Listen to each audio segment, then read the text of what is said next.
ஸ்ரீமாத்ரே நமக. அதாவது இந்த கனவு பற்றி நிறைய பேர் கேட்டுகிட்டே இருக்காங்க. அதை வீடியோவை பதிவிடுங்கன்னு சொன்னதுனால தான் நம்ம பதிவிடுறோம். கேள்வி என்னன்னா, பன்னி கனவில் வந்தால், பன்றி கனவில் வந்தால், பன்னி குட்டிகள் கனவில் வந்தால் என்ன பலன் அப்படிங்கிறதான் நிறைய பேர் கேட்டே இருந்தது. இந்த கனவு சாஸ்திரம், அதாவது சொப்பன சாஸ்திரம் சொல்லுவாங்க, கனவு சாஸ்திரமாங்க.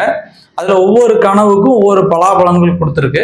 அந்த வகையில் பன்றியோ அல்லது பன்றி குட்டியோ கனவில் வந்தால் என்ன பலன் அப்படின்னா, நமக்கு ஏதோ ஒரு குழப்பம் ஆக போகுது, ஒரு தடை வரப்போகுது அர்த்தம். நம்ம என்ன செய்கிறோமோ அதை பொறுமையாக நிதானமாக அவசரப்படாமல் பார்த்து யோசிச்சு செய்யணும் அப்படின்னு அர்த்தம். இந்த வீடியோ உங்களுக்கு பிடிச்சிருந்தா மறக்காமல் லைக் பண்ணுங்கள். நம்முடைய ஸ்ரீ வித்யா சேனலை சப்ஸ்கிரைப் பண்ணுங்கள். நன்றி.